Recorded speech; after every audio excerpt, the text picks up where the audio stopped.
your first stand-up performance was on Malaysia's Independence Day, 1990. Yeah, long time ago. Wow. Not that I remember too much, but Right. You are one of the pioneers of English stand-up actually in Malaysian. You are the pioneer. I am the pioneer, in pioneer. terms of stand-up. Right. There's nobody. There's nobody doing it.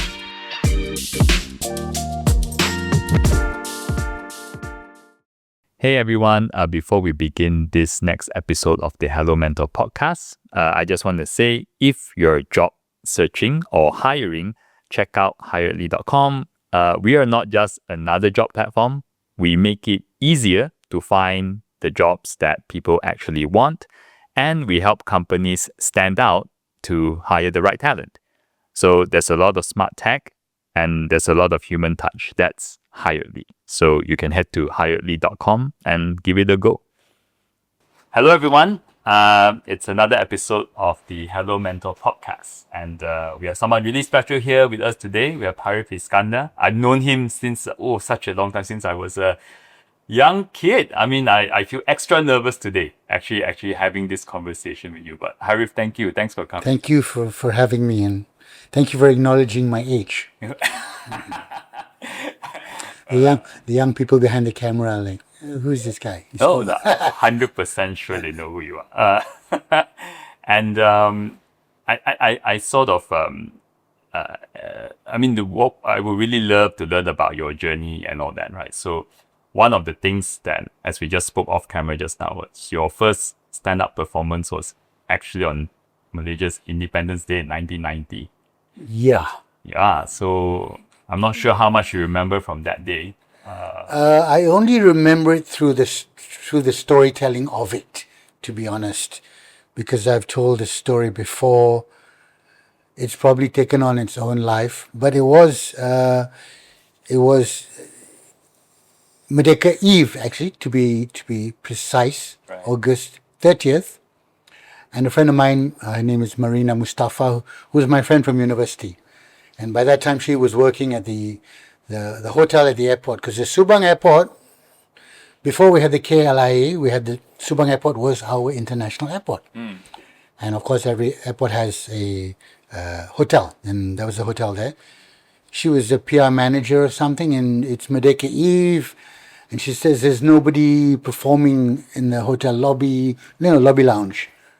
Can you get up on stage? And I'm like, why? What do you mean? Do what?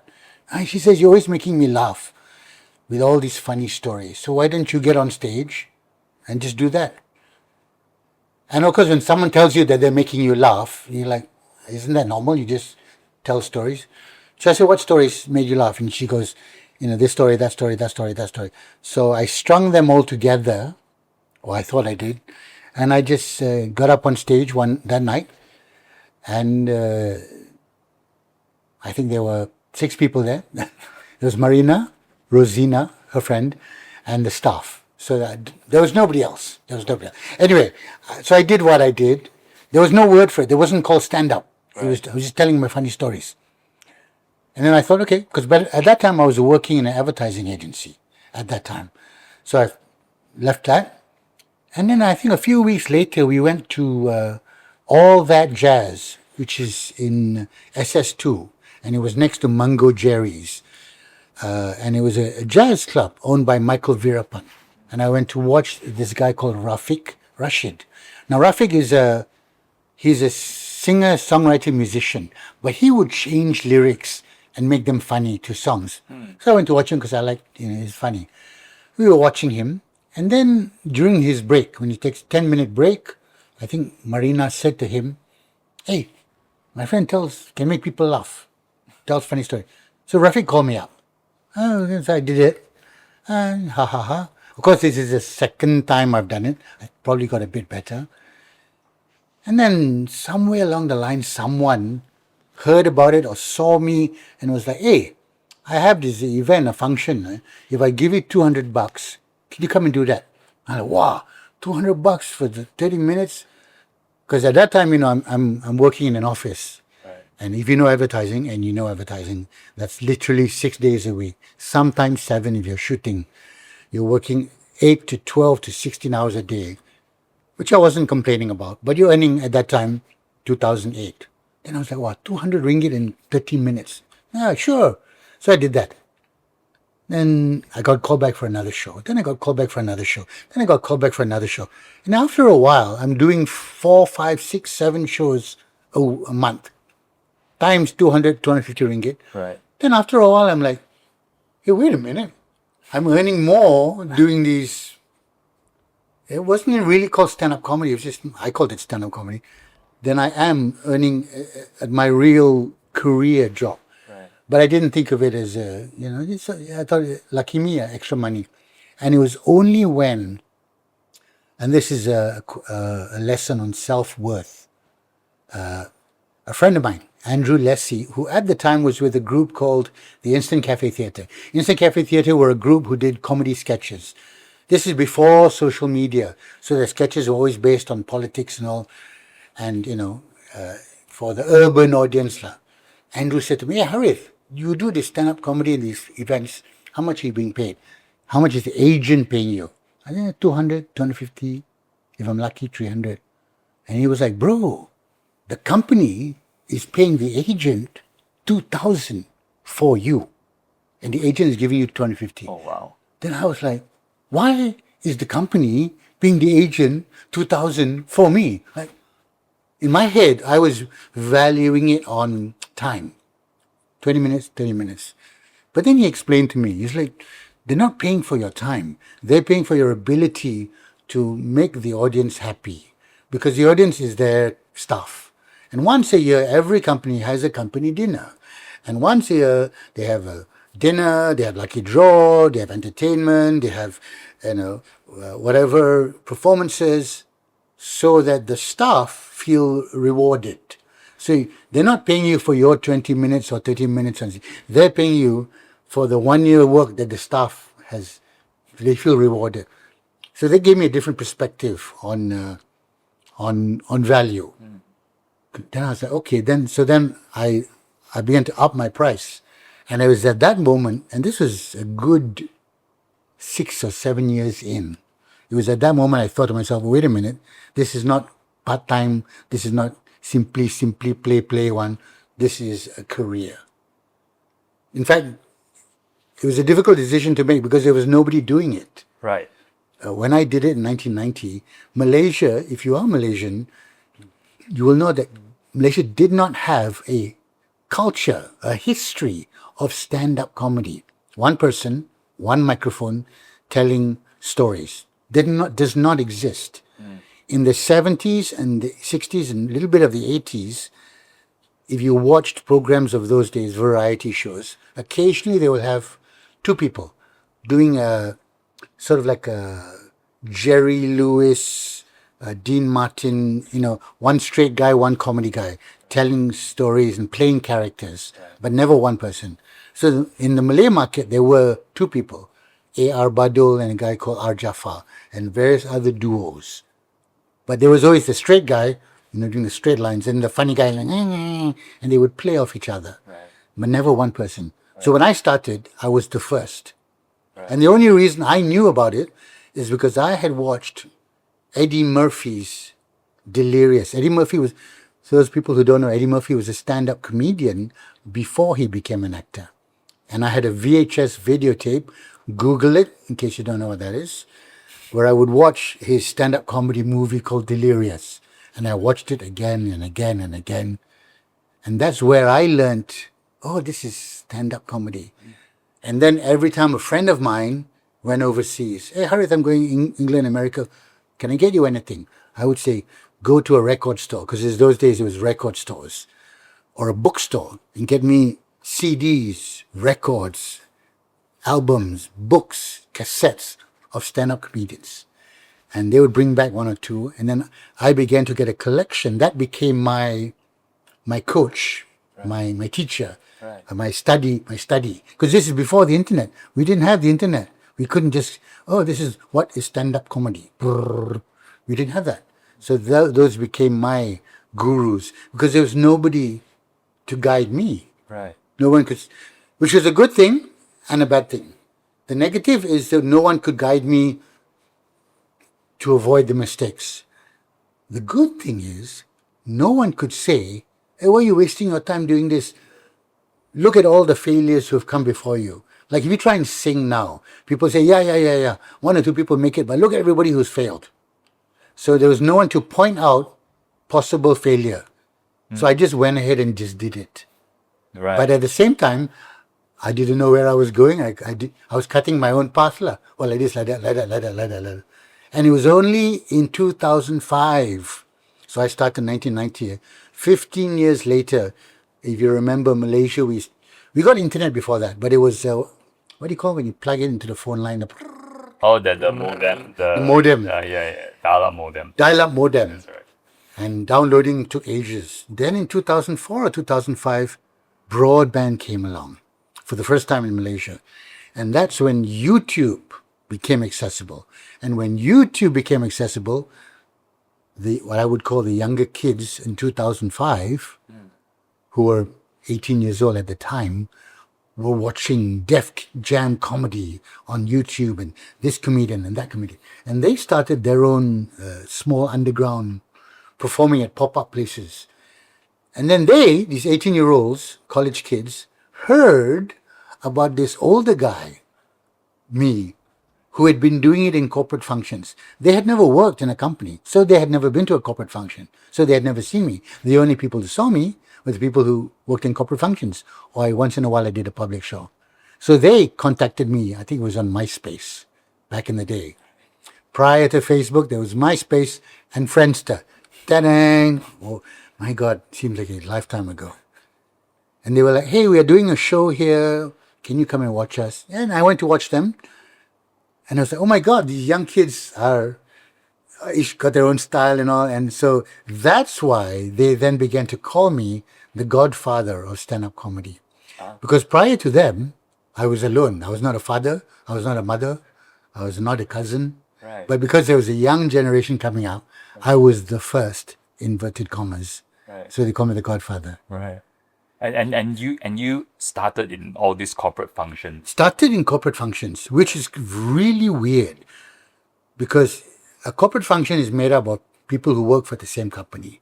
They gather there once a year for their awards, their, makan, their entertainment.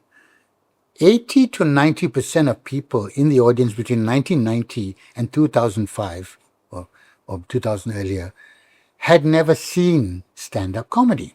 So they get the chairman give a speech, then they get a award show, then they get a dance performance, then they get magic show. Then I come on stage and I start doing stand-up comedy. And they're eating, and then they're laughing, then they're eating, then they're laughing. But they don't know what they're watching, if you know what I mean. Right. Imagine seeing someone come on stage doing something that you don't recognize. So to the point that they were like, does this guy work for our company? Who is he and why is he telling jokes? Oh no, he doesn't work for our company. Oh, it's funny. And they were like, so they would come up to me afterwards, those who didn't know what I was doing. I was like, and they would call it, oh, your talk show is very good. I like your talk show. Your talk show is very funny. So I was known as the talk show guy because I was talking. Right. And then only, so I was educating the audience as I was doing it. Right. It was, now I have the benefit. You just mention my name, people know what to expect and they're ready for it. But in those days, it was a slog. The first 10 to 15 minutes was literally educating the audience. This is what you do. You laugh at the appropriate moments. It was unto the point that you can see them looking at each other like, oh, that's interesting. Right. Because he was continuously telling jokes. He wasn't just saying one thing funny and then talking about the company's KPI or something. He was just, So it was educating while doing it. Right. And because you're so new at the time, and I know you mentioned that you were in advertising. I think 6-7 months later you realized that you were earning more from this. Well, I was in advertising. Then I left and I started doing. I actually wanted to be a film director. Oh, okay. To be honest, I studied filmmaking, and when I came back, I went for job interviews, and I got a job in Leo Burnett, which is advertising. And in those days, they shot commercials. They shot commercials on film, 36 millimeter film. Remember those days? Film. And then eventually moved to video. So I figured, okay, I'm going to spend a couple of years in advertising, because advertising are basically short films, 60 seconds, 30 seconds. But I wanted to make proper films. So I thought I'll hone my craft, learn all about advertising, and then eventually go to make films. And eventually I did. I left. I started doing work in TV, writing, eventually directing, acting, editing. Eventually, I did make a film in 1999. You can Google it. It's called Hanya Kawan. And it starred Hans Isaac and Ella, our rock queen. And once I had made so this was my continuous, I'm going to be the first person who wins an Academy Award from Malaysia. Michelle Yeoh beat me to it, but that's okay. Good on you, Michelle. But by that time, by 1999 and 2000, I was earning very good money doing stand-up. And then I decided, okay, I've made my film. I don't see it going anywhere further than this. If you know filmmaking, especially even now, it's such a collaborative process, and it takes a long time. You could spend 3 to 6 months writing it. You could spend 2 to 3 months pre-production. You could spend 1 to 3 months shooting it, another 1 to 3 months editing it. You could spend a year on it, a year plus, and you're waiting for it to come out in the cinema. And then I realized someone pays, in those days, 15 ringgit or 12 ringgit. They sit there, and then when they come out, how was the film? Okay lah. My God, you just spent 1 year, blood, sweat, and tears. Someone comes out going, okay lah. Whereas in stand-up comedy, your feedback is instant. Do they laugh? They don't laugh. They think about laughing. They're not laughing at all. You get told instantly if your product is good or not, whether they enjoyed it or not. And I think that's the buzz. Like instantly you know they hate it. Instantly you know they really love it. Instantly you know, blasé, nothing about it. Whereas a film, you can spend the whole year, get so excited about it, show it to someone and they go, okay lah. Wow, that's disheartening. Right. But if they love it, lah, but still. Right. And interesting you say that the feedback is instant, right? So when you perform your shows, like wouldn't it sometimes, I don't know, you must be so used to like maybe having maybe sometimes your jokes work, sometimes they don't work. And do you sort of have to kind of train yourself to be very thick-skinned or something? Okay, here's another thing. You know, if you remember American Idol and all these shows, when American Idol was this talent show, and they want to audition singers, thousands of people would show up. Of course, not all of them can sing, but thousands of people believe they can sing. Whereas if you hold an open mic stand-up comedy competition, maybe 100 or 200 people might show up. Why is that? Because everyone believes they can sing. Why is that? Because singing means you can practice at home, in front of a mirror, in the bathroom. You can train yourself, if you're good enough, to hit the perfect pitch. You can train yourself to hit those notes. And then on call, in front of audition, you just hit those notes. Stand-up comedy cannot be done alone. You must have an audience, minimum 20 to 30 to 50, for stand-up comedy to exist, which means your training minimum comes in front of 20 to 30 people. Human nature. Oh, I can do stand-up comedy. You go to an open mic night, you get up, and you just be on stage for 1 minute or 2 minutes and nobody laughs. Human nature is when you walk off stage, you go, oh, I'm terrible. I will never do that again. There's no way. When you fail at something, especially if you're an adult, you fail at something, you go, oh, no way, that's terrible. I thought people were going to laugh, but they didn't laugh at 2 minutes of. If we sat here in silence for 2 minutes to realize how long that is. So for someone to come back and try it again, and you got to be a bit mental. You got to be a bit thick-skinned. You got to be a bit dumbo to really take that abuse, which is why when you ask, what if people don't laugh? That is the whole point. From your beginning point till today, people don't laugh is feedback. It's not wrong with you. It's feedback. Now, if you're a entrepreneur or a human being, how you handle feedback determines how you are as a person. Just because someone calls you stupid doesn't mean you are stupid. But as children, if, parents or adults continuously call someone stupid, you grow up thinking you're stupid because you believe those words. But at the end of the day, you need to believe, or you need to understand what you are actually. So, which is in stand-up comedy. So if a joke doesn't work or people don't laugh, I'm at a point now, and it took me a while to get here. I don't go, oh, I'm terrible, or the joke was terrible. I go, well, it didn't work.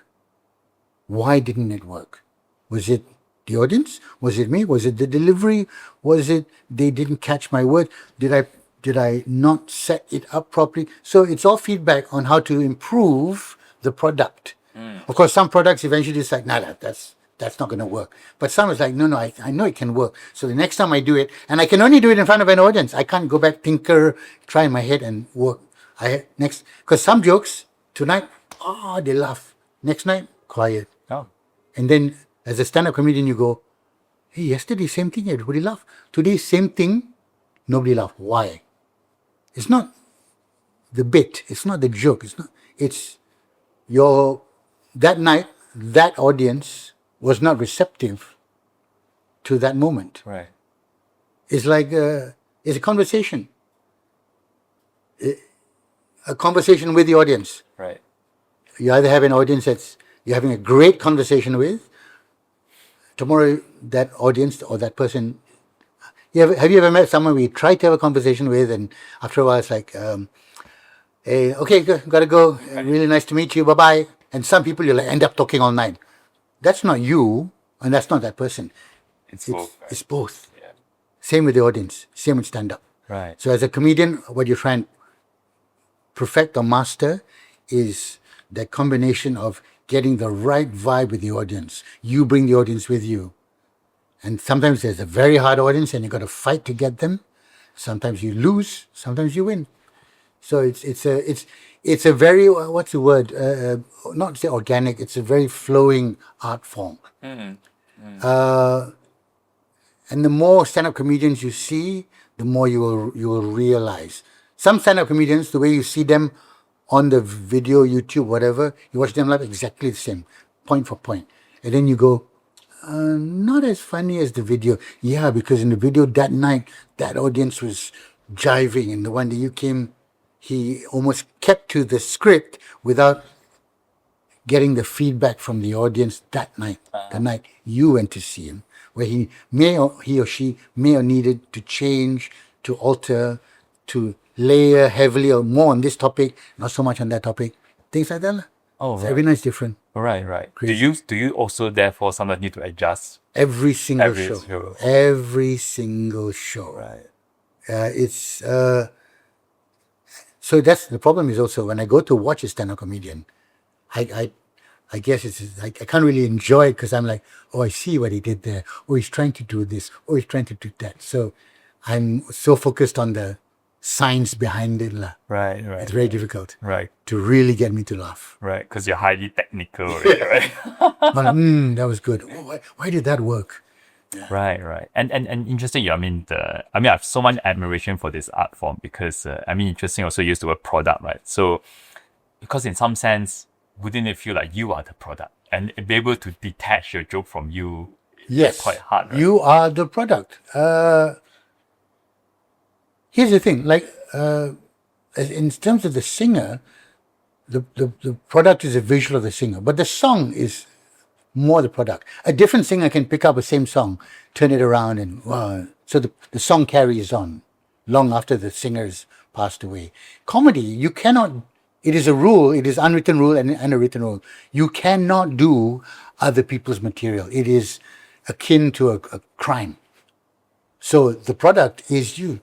Your joke does not exist without you. You do not exist without the joke. You are the product, which actually makes it a bit more difficult because I ran a stand-up comedy club called the Joke Factory in Publica, where essentially we did shows 6 nights a week. So my product, what I'm selling at my shop, are human beings, stand-up comedians, which, as you know, are the most difficult product to manage. Human management, managing humans rather, is that's why you have a whole department called HR to you got one person looking at, okay, what's our bottom line, what are we selling, how many we're going to produce, how many more can we produce, and one person looking at those human beings who are making that happen and not even worried about the bottom line, like how do I handle these humans. In a stand-up comedy club, you're just handling humans, so it is just mentally draining because and I will say this in front of stand-up comedians, like any human being, you've got those who are focused on success, I'm going to make this better, I'm going to make a lot of money. Then you've got to like, oh no, I'm about the art. I don't care if there's only 2 people in the audience. My joke is my joke and I'm not going to change it. Okay, that's fine. But if I'm running a business, I don't want 2 people in the audience. I want 50. Do you know what I mean? So from the business point of view, it's a big balance. So I stopped doing that for a while. But yes, the product is a human being. Now, people like Kevin Hart, Chris Rock, Dave Chappelle, and obviously have great business minds. So they have turned the product of themselves into a business. It's more about the brand of Kevin Hart, the brand. Even The Rock, Dwayne Johnson. Doesn't matter what film he's in, he's a product, and so that's the extreme level of detaching yourself from the comedy and you becoming the product, as in the brand. Brand is a different word for product, I guess. It's how the audience accept you. But yeah, I'm not sure what your question was, but there we go. Oh, right, right. I was more of like thinking about how, especially when you get, let's say, you don't have a good night and you're not getting great feedback. That it's so the reason why I have so much admiration for this art form is because I feel that because you're going to be attached to your product. Like it feels like you are being criticized, not the joke. So I have to admit, very early on, because I'm actually I'm slightly introverted, and my stand-up comedy persona is just an extension, a bigger version. But I would let a bad night affect me. So if I had not a great experience, I would literally disappear physically and mentally into my own zone. Like, don't want to see people. I presume it's the same, like if you play a really bad game of football and you're a professional footballer, you don't want to bump into your fans going, oh, you were shit. So it's the same thing. I would just disappear and I would beat myself up. Then it took me many, many years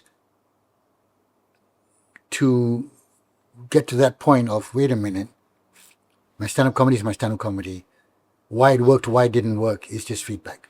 But I would warn that because of social media, so-called, I'll use the word influencers, although I think that word is dying, are going through the same thing, but they're going through a more extreme. In my day, you got more known and known day by day, week by week, more appearances, more newspaper articles, magazine appearances, TV shows.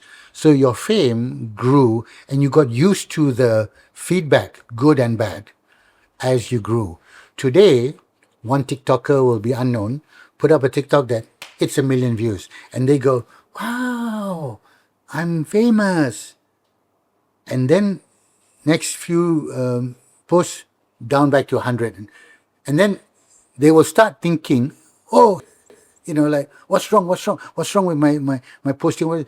Because the fame hits them so fast, or rather the acknowledgement hits them so fast and so hard that they are not able to handle the dip, if you know what I mean. Yeah.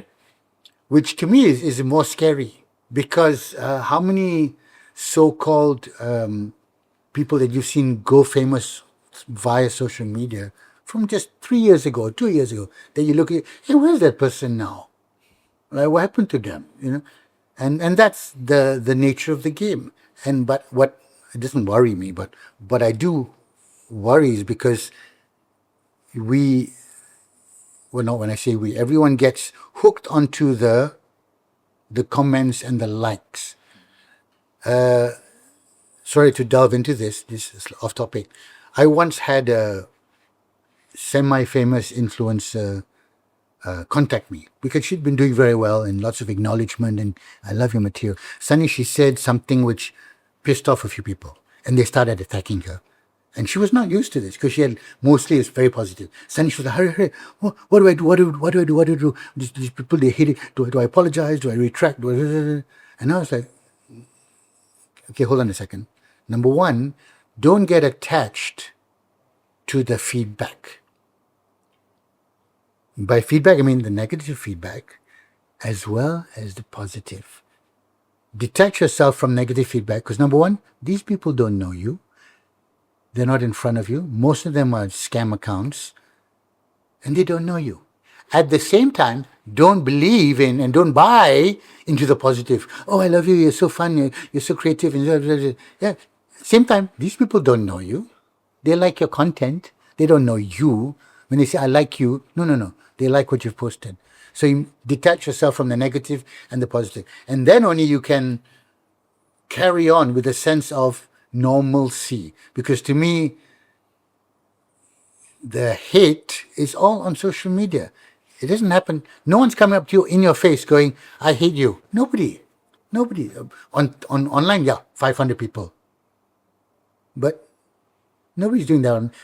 This is your real world out here. That's just people, because it's very easy people to just, hate.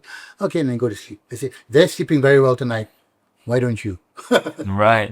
And but it's interesting you mentioned like, when you first kind of rose to fame, quote unquote, most of it was like people, like real people in rooms and all that, right? So even like no one would ever say anything nasty because they can't hide behind the screen, like what they can do now, right?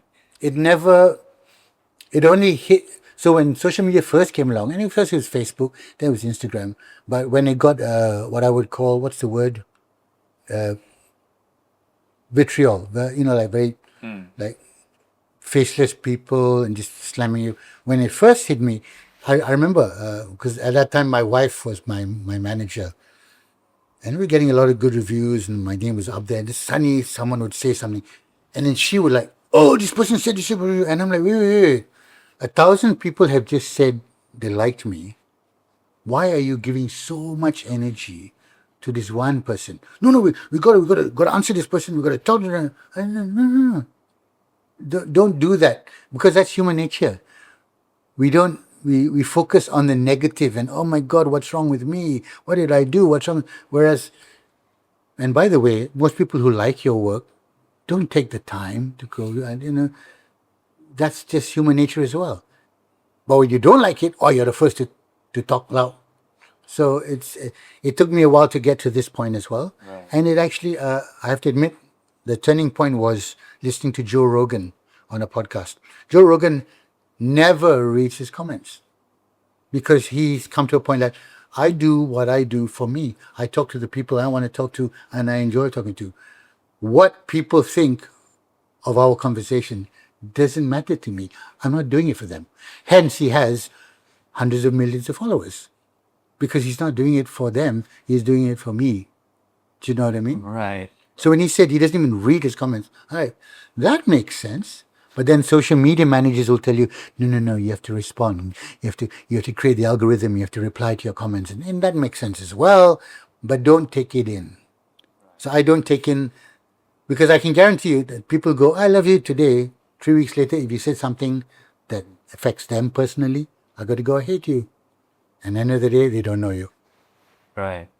No, and what I was very curious about, I think in the example, let's say with Joe Rogan, if you don't read the comments, you're kind of, let's say, oblivious to it, right? So nothing affects you. And I think I understand what you're saying about trying to, not take it in too much.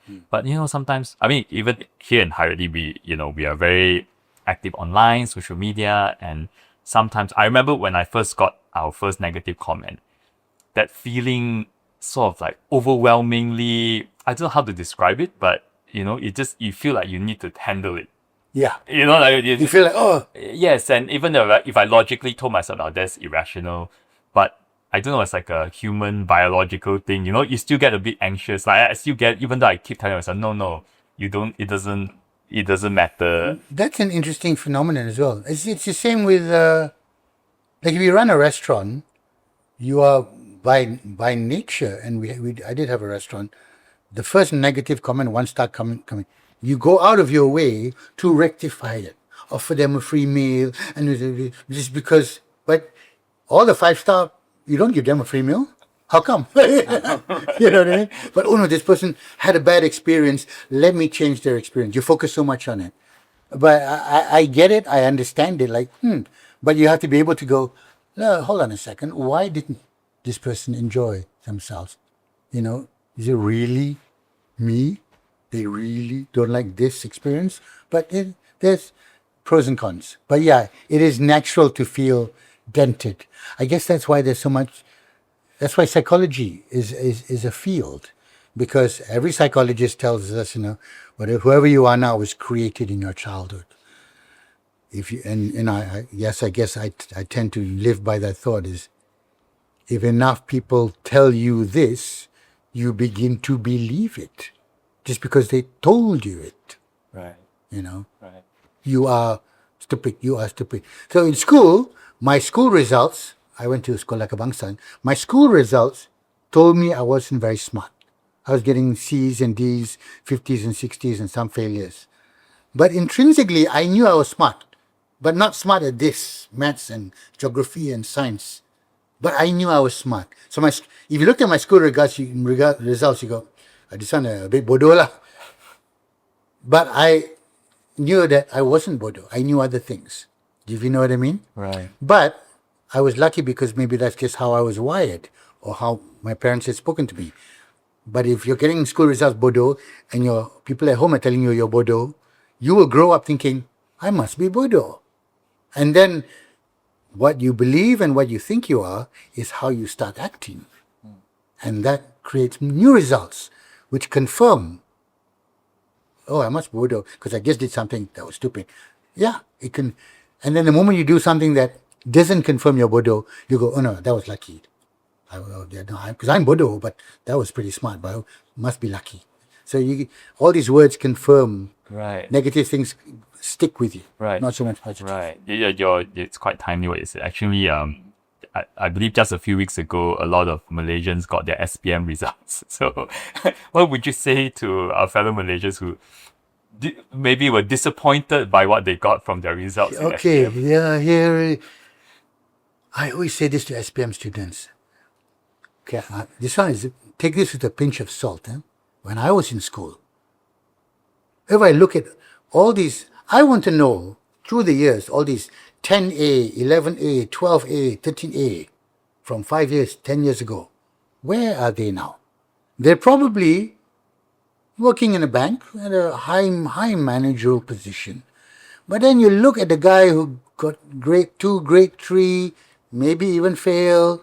He's probably running his business in the multi-millions and billions and just creating new things and just, so I'm like, nothing wrong with getting 11 A's. You're probably, all that tells me is that you were able to play the system and answer the questions that were given to you because you knew the system. They're going to ask this, I'm going to answer this. The danger here is, and this was an interesting thing, an experience I had many years ago, which I carry to this day. I was working in Leo Burnett Advertising, and I was talking to the CEO of a big what's the word? Big, got a lot of companies under him. And he was telling me this before social media, but I still believe it works. He was telling me every year his company as a CSR would go to universities and they would meet with what do you call the university students who are the top, they get their or dean's list and all these people will be sitting there, they got all the dean's lists and got the A's and they got and then, here are my results. Whoa. And he would ask them a simple question. All right, you're my assistant. I've got this appointment at 9 a.m. I can't be found. How do you find me? Blank. Right? Just make it up. How will you find me? I'm not at my appointment. How do you find me? Why? Why they're blank? Because it wasn't in their school book. They didn't do a test about it. And all he needed was someone who uses common sense. Call my wife, drive to my house, come, whatever. There's no one way to fix a problem, but you must immediately be able to respond. But because it's not in the book and they didn't study how to find my boss if he disappears, then he said, I can't use people like this because there are a dozen people who get 10 A's, but very few people who go, problem, let me solve it. And he said, those are the people who climb to the top and be the most successful. And they are very rarely those people who got the 10 A's, because the 10 A's was not about solving a problem. It was about learning, remembering, right. memorizing, and regurgitating, which is a skill in itself, especially for science, engineering, etc. like that, but not a life skill. And so, and I would say the same now. In fact, I would say to the SPM leavers, I don't know whether I'm going to say it anyway.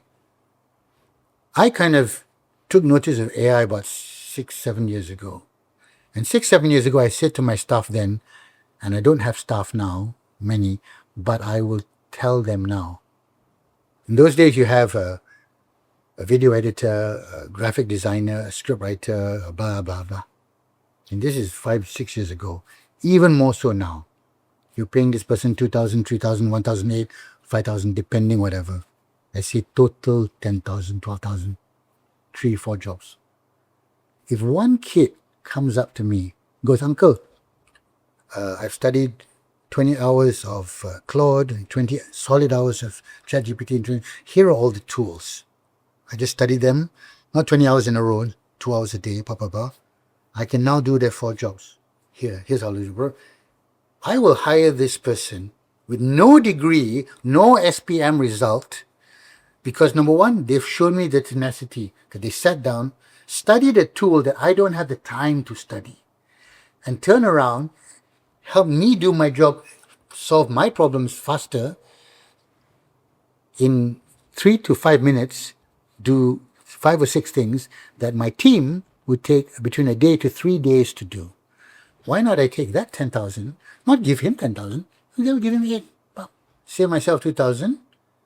This guy works from home, job gets done like that, but not because he's smart, but he's shown tenacity in, this is what I've done. I have studied because I know it's important, and I know what you need, rather than I'm going to get a video degree or a graphic degree and just be that. Because I don't know what you guys are doing, studying, whatever, but end of the day, half or 3/4 of those jobs are gone. But people say, oh no, they're going to take away my job. I say, no. It's not a matter of taking away the graphic designer's job or the video editor's job. You be the one person who's ahead of the game and go, I'm not going to be the best video editor. I'm going to be the best at this video editing, understanding of the tools, because the tools are not going to do my job for me. So you don't have to, it's not taking away your job. Yes, it's encroaching. Be ahead of it. Pick up. And then you be the best out of those 6 that you think are better than you. If you know what I mean. Yeah. So it's nothing to do with stand-up, but people also say to me, oh, will AI take over stand-up? At the moment, I'll say no. At the moment. But I'm very well aware of how fast the technology moves. Because at the moment, all AI can do is recreate or relearn from what already has existed. Correct me if I'm wrong. And stand-up is very much about, the magic of stand-up comes from the human element of discovering things that have not yet been done. Not yet. Because it's moment upon moment of speaking. However, who knows, soon or in some near distant, AI will then be able to encroach on creation of things that have not been created. Because if we can learn from what has been created, it can quickly work out what hasn't been created. If you know what I mean. Yeah. So when someone says, is it going to take up stand-up? I said, no. Not at the moment. Right. Right. Yeah, I can imagine, right? Not at the moment. Because it's a human art form. It's a conversation. Right. Tomorrow we have this exact same conversation. It'll flow different. My mood, your mood, whatever, it'll flow different. So it's ombak lah, it's wave. Right. That's what stand up is. Right. And I think a lot about telling great jokes is being able to go to the edge or the boundary of something, whereas AI is very good at going to the middle, you know what I mean? Like an average. Yes, but I do use AI to support me.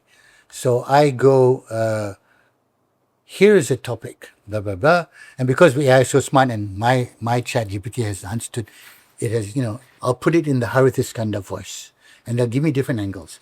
None of them are intrinsically funny, but it helps me open my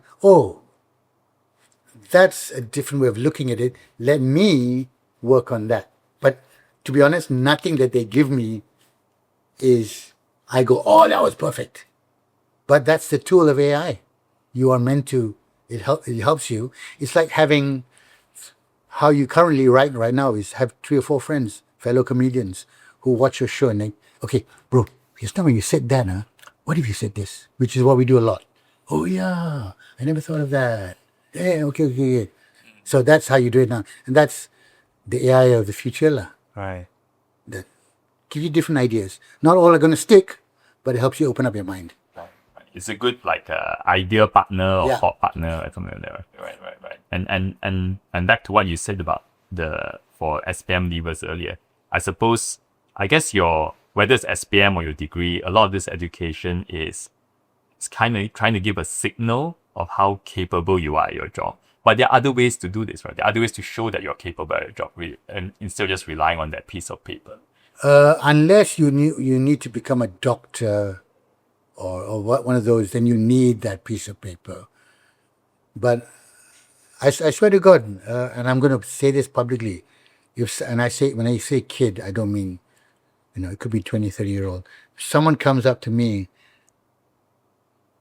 and says something that I haven't even thought about, like, Uncle, I saw your podcast, mentor. Yeah, and so I was thinking, what if the way you're talking about AI and how to use it, and here's what I did, and we can try that. And this kid is, wow. Do you know what I mean? With 0 degree, 0 SPM, but he heard something, brought his own voice to it, thought to try it out, and then laid it in front of me. I'd go, come work with me. Do you know what I mean? Not work for me, because with you are going to be able to bring me up further, and God knows where you're going to end up. Do you know what I mean? So it's not, and I'm not, of course, I'm not taking into consideration parents and how your parents, what they want you to be. I understand that this is Malaysia, but it's really, do not get disheartened if you did not get the result that your parents or you expected you to get. Because especially now, you can ask anyone who's out there, we are so lucky that we have a supercomputer in our hand. And I'm telling my kids this all the time. Stop scrolling. Be the one that creates the content that everyone else scrolls. Because 80% of people are just scrolling. Right. But if you, be the one, no matter what it is, you don't have to. My daughter likes baking cookies. Do that on cookies, because I can guarantee you there are a few 100,000 people out there, including young girls, who like cookies, and that's your audience. That's how you build an audience. You don't have to be the best at something that everyone's the best at. Just something that you enjoy, something that you study, and now you can do your own business. By the way, your social media is now your media house. Remember those days when we wanted to get news, you have to go to TV or radio. Now, we get the news from whatever news portal that we're following. Similarly, people are getting news about us. So people now on my social media don't just get news about me, they'll get news about things that I like. Then they get to know me. And they so it's like your social media is your portal to your audience, be it 10 people or 1,000,000 people. Right.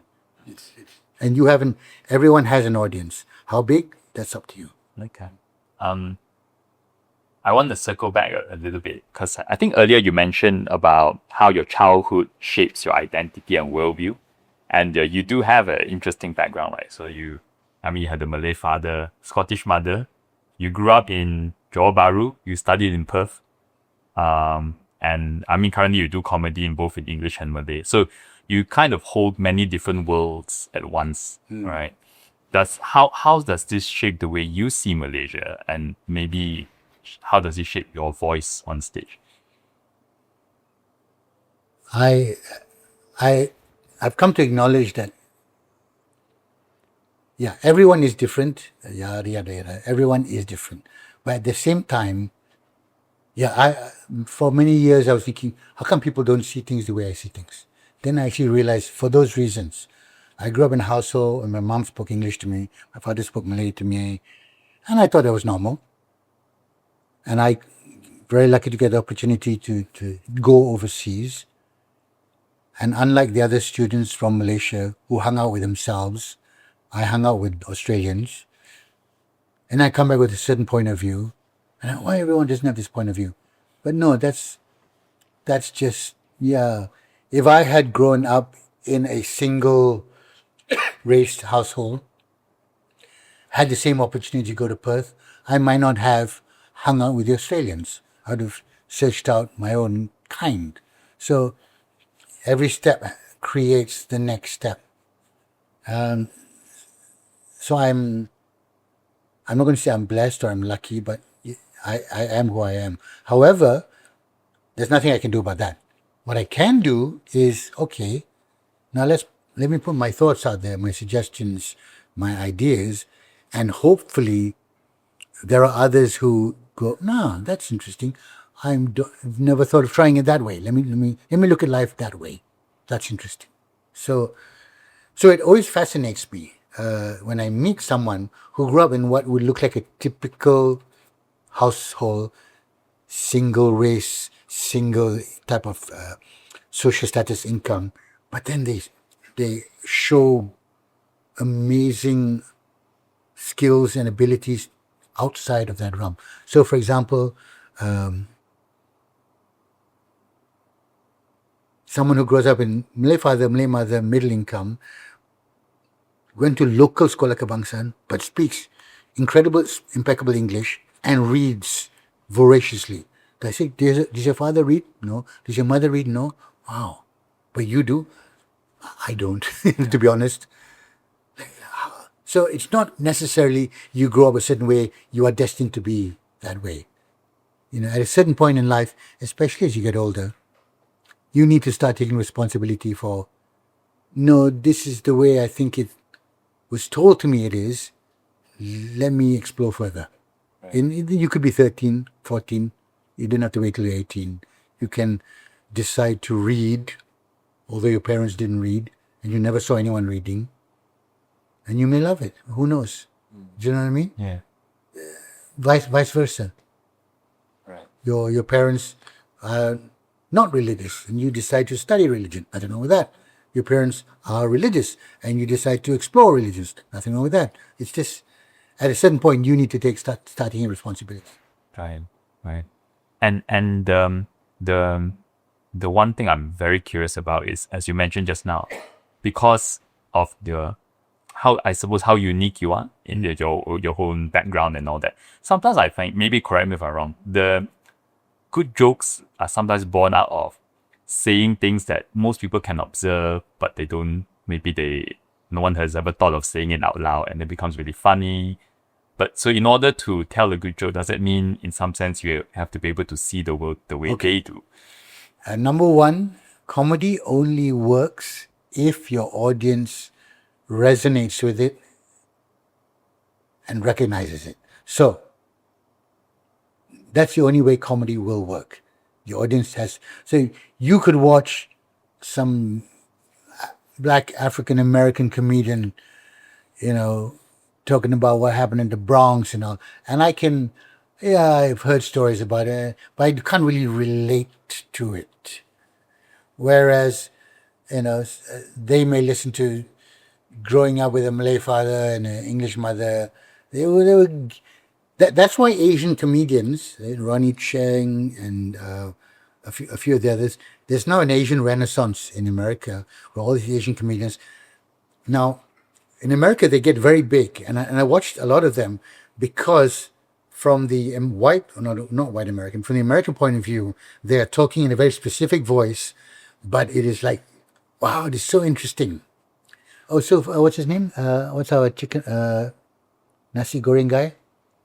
Uncle Roger. Uncle Roger. Right. So when he puts on the atypical Chinese accent, it blows the minds of the British people.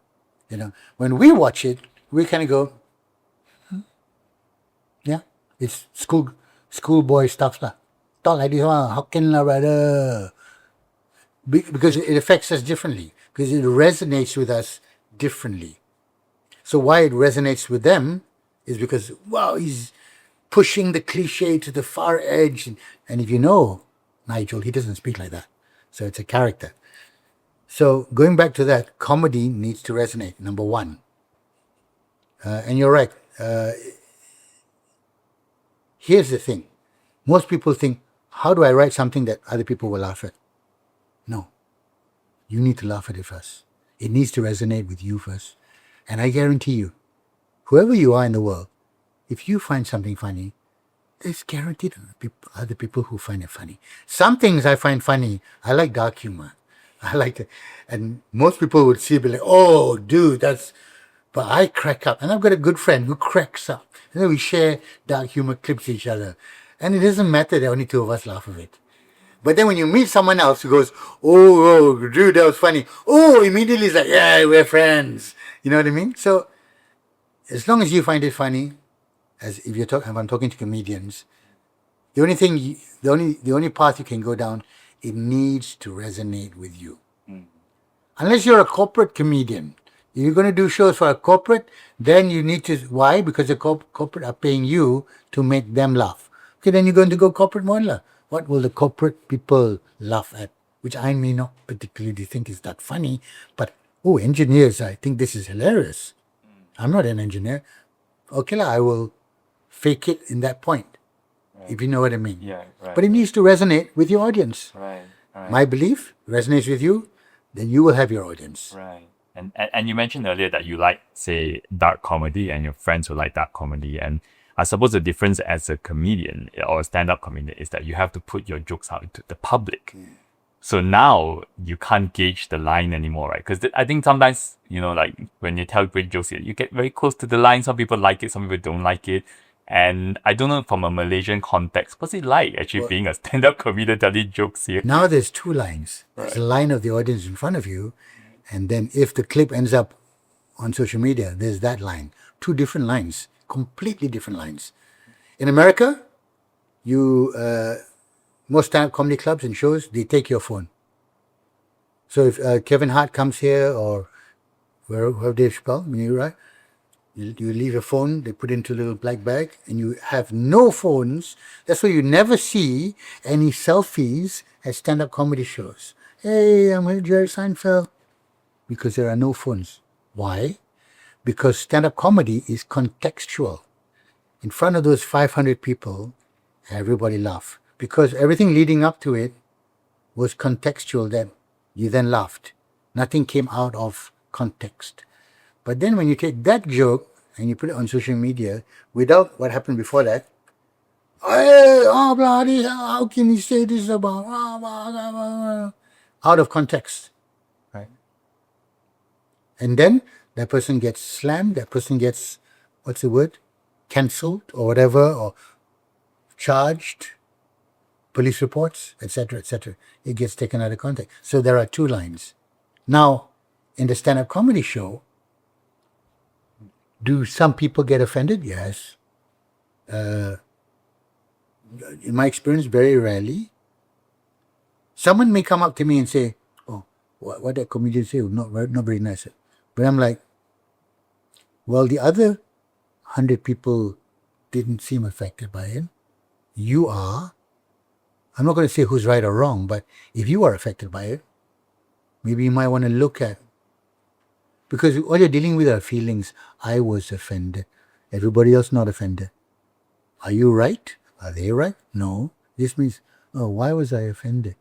My values were offended. Not what he said was offensive. There's a difference there.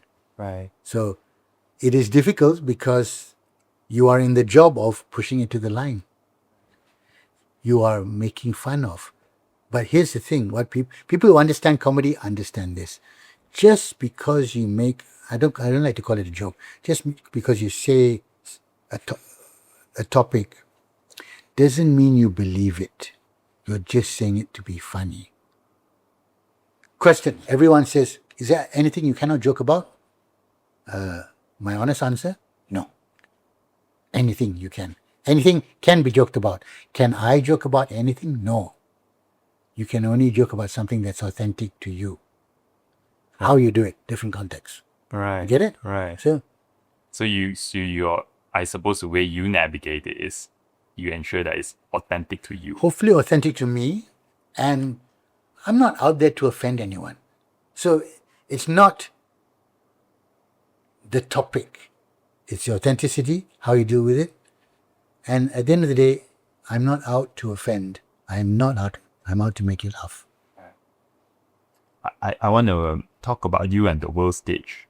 What you've done at the world stage, right? So I think in the 2016, you won Laugh Factory's Funniest Person in the World competition. And you were also the first Southeast Asian comedian to have a Netflix stand-up special. Yeah. Right.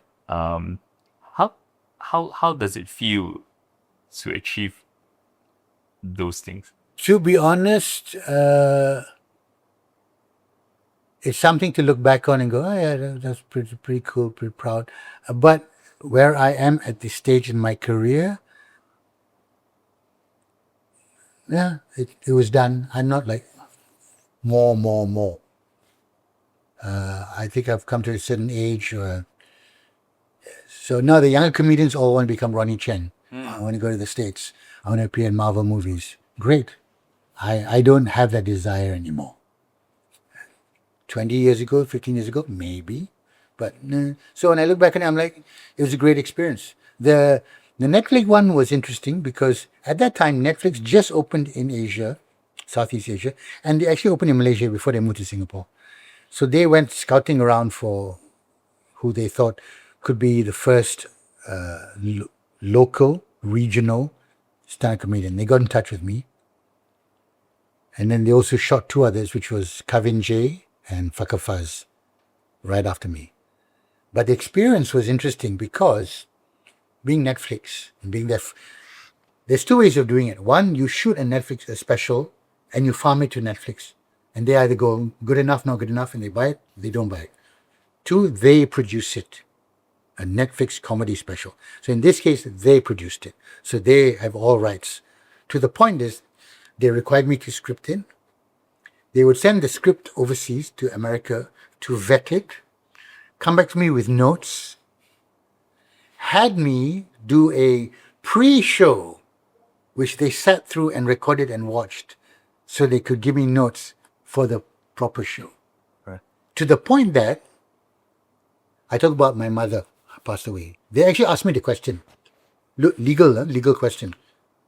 This lady that you mentioned as your mother, has she actually passed away? And the reason why, in America, if I talk about my dead mother, necessarily my mother's not dead, and she says, hey, what's my son talking about? I'm not dead. Then she'll sue Netflix. Oh. You see? So they were being very, like, protective, okay, working on all these things. Little things like that. So to be honest, the Netflix special, which appeared on Netflix, live it was better because they cut out what I felt were very key moments. They cut out for what they felt just to make it shorter. I see. And more punchier. Right. So, but it was a great experience, wonderful experience, and I get known as the first, which doesn't really mean that much, but it's kind of cool. Right. Right. And what keeps you going today, Harith? I mean, like, I saw you still have a show coming out, a few shows coming out. Yeah, I've got this year, just for the hell of it, because I really enjoy it, I've decided to infuse comedy into my magic. Magic into my comedy. Magic. I've always loved magic. I love magicians. I used to watch David Copperfield and Chris Angel. And I'm one of those people who doesn't want to know how it's done. Like people are like, how you do it? And people are like, oh, you did this and you did that. No. I don't care. You walk through the Great Wall of China. I don't care. It's cool. I'm that kind of person. And then I enjoy doing it. I've got a few magic tricks. So I decided to infuse it into my show, which of course involves audience interaction. And it's a lot of fun. And now I'm learning some real magic tricks. And when you learn it, it's like, oh, is that how it's done? I wish I didn't know. Right. So you got like magic. It's like a magic show comedy. It's a show called Mind Games, and we're taking it around KL, Malacca, Penang, hopefully to Johor, Kuching, which I bring along magicians with me, and I do comedy magic. Oh, I love it. Yeah, it freshens it up for me as well. Right. So, and I get a lot of people like, oh, Harith, your joke's not as funny as before. And I'm like, yeah, I'm okay with that. Because there's a new audience that goes, oh, I never seen you before. This is really good. It's like musicians. When you release an album, everybody loves it. Then your second album comes out and you go, As a musician, you've grown to another point. Hopefully your audience follows you. You get a new audience, you lose your old audience. That's fine. I'm actually very okay with that. Not as funny as the other joke. Yeah, I get it. I'm not a factory. You can't produce these same. If you can keep on producing a better durian and a better durian for the next 25, 30 years, your durian must have been such a great durian now. But it's going to go in ebb and flows. And you grow as a person. So before I could do comedy about being single and out there dating, I can't do that now. I got married, I got divorced. It's not the same. I'm not at that period of my life. Riding fast on a motorbike, I'm not at that period of my life. So whatever I'm observing now is authentic to me. So kids, Gen Zs or Gen Alphas, whatever they call it, that's how I'm observing it. I couldn't do that joke if I was 18, 19, because I'd be observing it differently. Right. Yeah. So we move on. Right. Okay. I got maybe 2-3 more last questions. And I'd love to just focus on maybe some reflection, and maybe some advice. Before I talk about reflection, actually, you mentioned earlier in our conversation that you're an introvert. And most people who obviously know you on stage or your public persona, it may surprise them, right? Because your personality on stage is so different. Like you would not be an introvert, right? I sort of have 2 questions here. So first question is, I'm an introvert myself, right? So how do you have some kind of switch on, switch off switch? How do you do that? The switch on, switch off came over the years. Meaning, when I first started, it was literally switch on the moment I come on stage, switch off the moment I get off stage, like disappear. But now, after, like when I first got married, then my wife at the time was like, hey, why you don't go and say hello to the client and go and shake hands on her? I never did that. But she encouraged me and brought it in, so and I'd go and with anything, as long as you practice it and you get a bit better at it. I'm still not great at it. I'm not one of those people who can, hey everybody, off stage lah. So it's something that takes practice, and then you just got to have the the impetus. You got to have a reason to do it. Like, and in my case, the reason was, well, yes, I just turn it around in my mind. Actually, it's nice to say thank you to people who have hired you. It's just a nice thing to do. So, oh yeah, okay, I'm going to do that. Well, thank you. Right. Before I said, I don't like you, I like you. I just don't want to talk to anyone. Not for any reason other than don't want to talk to anyone. Right. If you know what I mean. Yes. No, it's like, okay, lah, just go talk lah. And then the battery will run out and go. No, I do know because and this kind of relates to my second question. So for example, let's say Yeah. with me, I sometimes I pitch to investors, I do some public speaking, or I go to business meetings, and when I'm there, it's a slightly different persona. It's a bit more energy. I'm more engaged, and sometimes when people meet me when I'm not in that environment, they are very surprised. I've heard this comment before. They say, "Oh, you are so different. Like you're so mellow." As an example, they're so surprised I barely say anything. I can sit there the whole day, not say anything. Yeah, but for you, I mean, being such a public personality, you must get that so much, and or do you, or like, and how do you? I do, but that was once again, I'm glad my recognizability was slow, because very, very early on, when people began recognizing me, I got irritated. I'd be sitting there and I can see someone, and it would irritate me. And what happens when you get irritated? You clam up. Then I stopped going out because I didn't want to be looked at. I literally, and I would walk with a sort of blurred vision so that I would not notice people looking at me. To the point that my friends be like, "Hey, I saw you that day. I wave and then you make don't know any action, are you?" Huh? When?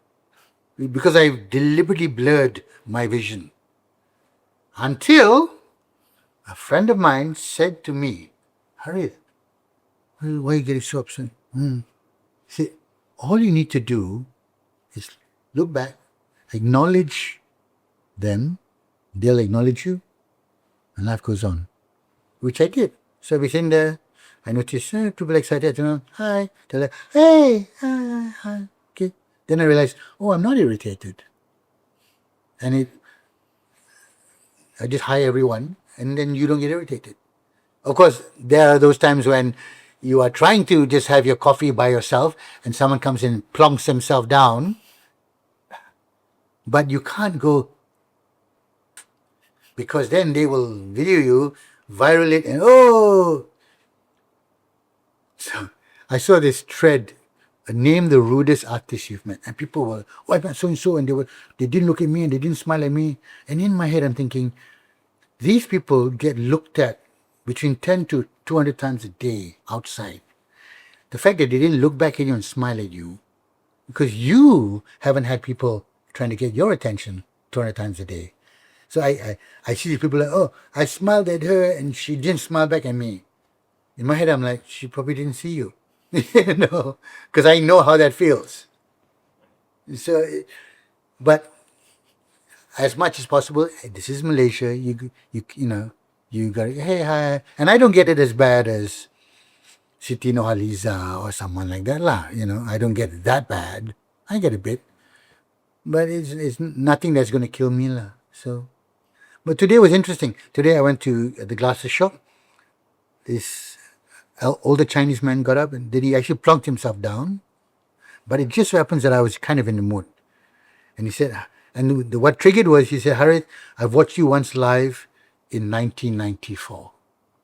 And the fact that he spoke about something from 32 years ago was like, okay, this guy deserves my attention.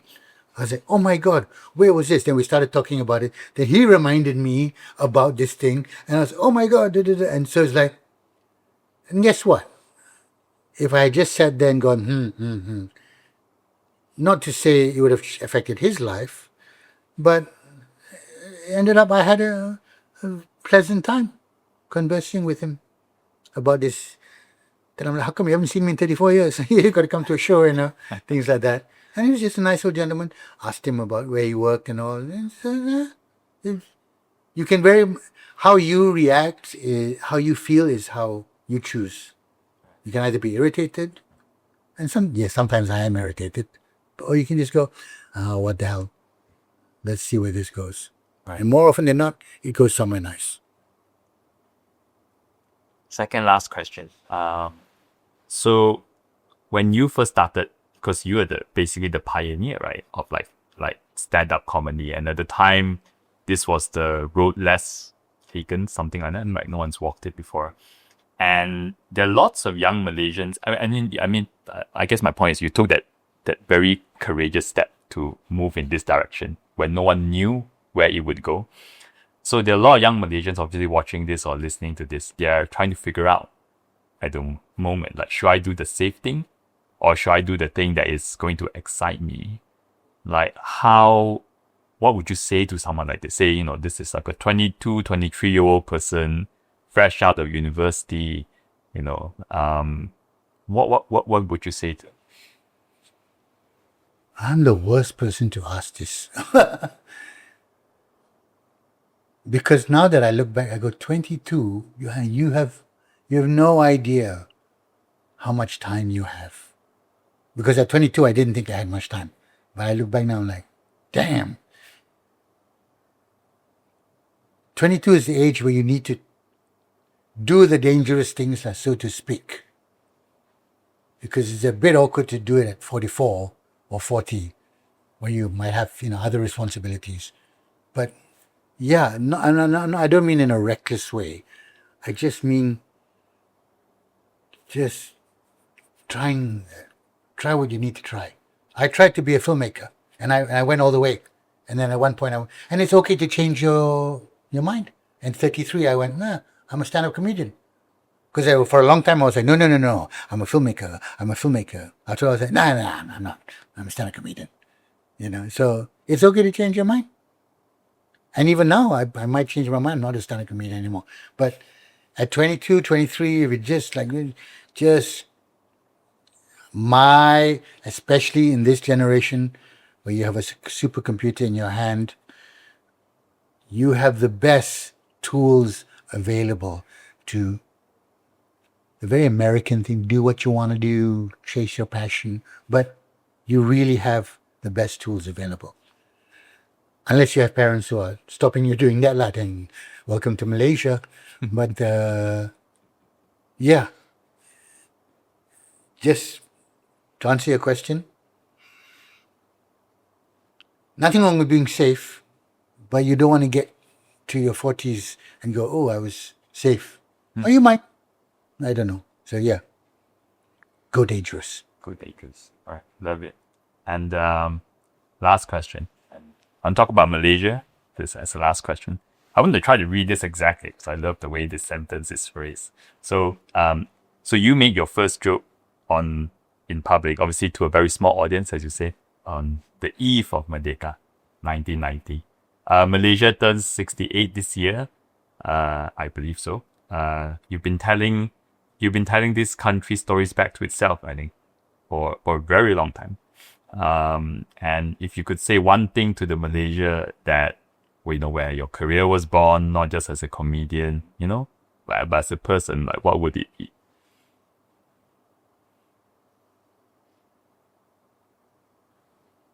Say one thing to Malaysia. Malaysia. Oh my God. Crazy.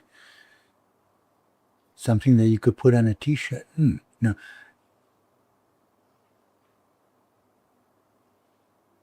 Okay. Trying to keep it short.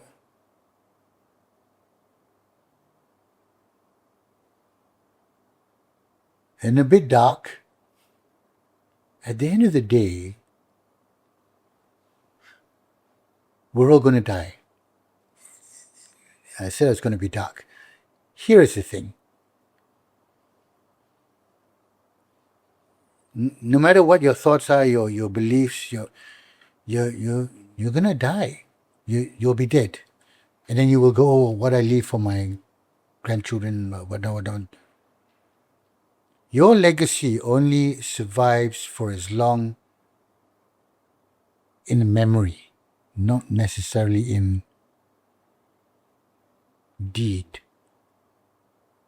So if you can leave something that has someone change or has someone be better or do better, then I think that is the most important legacy.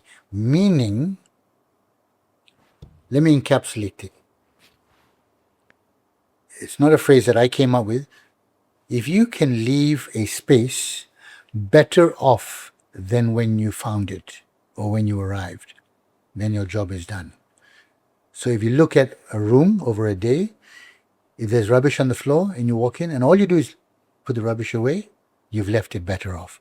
If you look at your work or career or your life and you leave it better off, be it a business, be it a company, then your job is done. Family, person, relationship, individual. That was I wouldn't say your job is done, job well done. As opposed to leaving damage, leaving chaos, leaving unresolved matters. And I'm nowhere near leaving perfection. But hopefully by the time, because when you're dead, you're dead. I'm presuming you don't get to look back and go, ooh, I did that, I did that. But you want those people who knew you to go, yeah, like he was an idiot, but at least he left this. And I'll end off by my one story, a small story. Pandemic, 2020. I had the Joke Factory from 2018. Did shows 2020. We closed down, opened up 2021. MCO, MCCO, COMO, whatever MCOs are going through. Eventually we had full houses. 2022, doing a show, 100 people, 150 people. I noticed a lady who alone at the back. I can see everyone. After the show, I say thank you to the people who see me. Thank you. Lady comes up to me. Hey, thank you for coming to the show. She goes, thank you. She says, the last time I was here, the Joke Factory, was before the pandemic. I came with my husband, but she was alone. I said, oh, okay. I was afraid to ask. Then she goes, but he passed away due to COVID during the pandemic. I said, oh, so sorry to hear that. Then she says, the last time I came out with him was to the Joke Factory. And tonight is the first night I've come out again since he passed away. And I wanted to come here. And I was like, oh, thank you. And I hope you enjoyed this. I said, yeah, I had some great memories. And that was it. But for me, I'm like, if nothing else, job done. I did not create the Joke Factory for her to have that experience. I did not do the show for her to have that experience. But if someone had that experience and it helped them move along into their life, if that was my job, then job done. If that was my job. Do you see what I mean? Now that is the one that got told to me. And I'm pretty confident many have not heard about.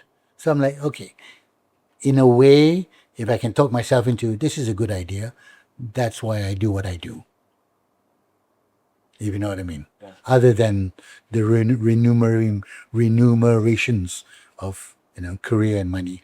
And that story. Yeah. And sometimes you don't know how you sort of touch different. No, you don't know. You don't know. You open a door for someone, as simple as that, and someone just wakes up and goes, wow, that's rare. Someone opened the door for me. Oh, okay, thank you. And they take a breath in and they go, it's interesting. There's decent people in the world. I thought everybody was, you never know. The smallest thing. It's a bit cliche, but did you see that video of the Malay mechanic boy who, did you see that? Repaired the motorbike of the Chinese guy? Which one was it about? So the video is middle of the night, Chinese guy, motorbike chain broken or something. Okay. Calls up a Malay mechanic. Mechanic comes along, fixes it. And I think the mechanic is wearing those, he's recording himself because that's what he does. And then he says, how much? 145. Then the guy pulls out his touch and go and there's only 145. There's only 175. So the Malay guy goes, oh, you don't even have enough to eat? No, it's free. And the guy says, no, I'll give you something. No, he said. So the Malay guy says, Rizaki, today I help you, Monday somebody helps me. And the Chinese guy is so touched. And he starts, tearing.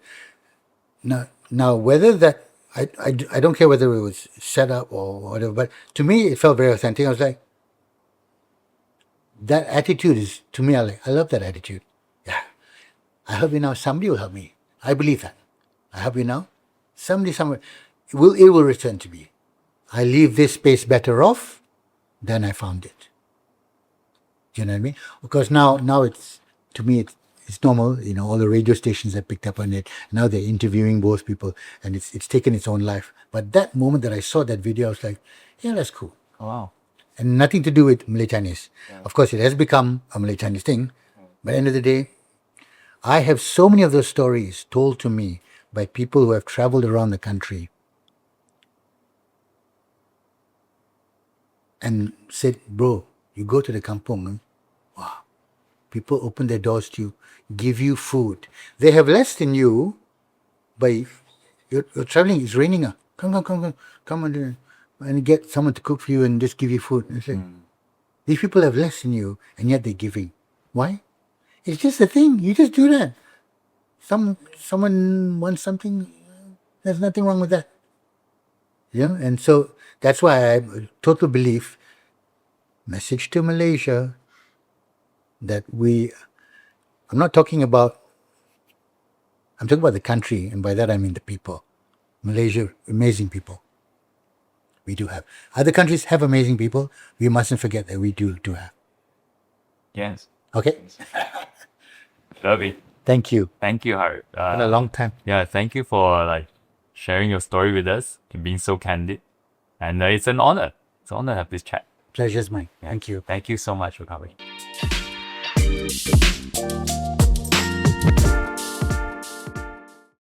All right. Thanks for hanging out with us and getting to the end of the episode. If you like this, follow us or hit the subscribe button. It will help us bring on more amazing guests and makes the whole show better for you. So thanks again and see you in the next one.